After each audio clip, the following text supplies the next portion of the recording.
محمد بن حسن سے مروی ہے کہ ایک شخص کے گھر میں چوروں نے داخل ہو کر اس کو 3 طلاق کا حلف لینے پر مجبور کیا، یعنی یہ کہلوایا کہ اگر میں نے شور مچایا یا کسی کو بتایا کہ مال لینے والے کون لوگ ہیں تو میری بیوی پر 3 طلاق، اور اس کا سب مال و اسباب لے گئے۔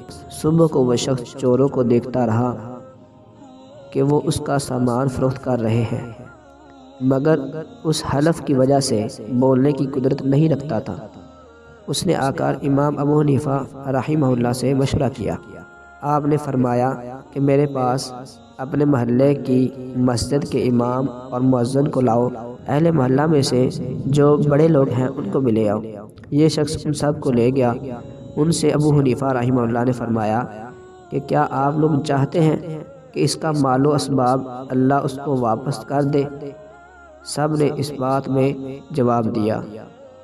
تو آپ نے فرمایا کہ تم اپنے پاس تمام بد چلن اور تمام متہم لوگوں کو جمع کر لو اور ان کو کسی گھر میں سے ایک ایک شخص کو باہر کرتے جاؤ اور اس سے پوچھتے رہو کہ کیا یہ ہے تمہارا چور؟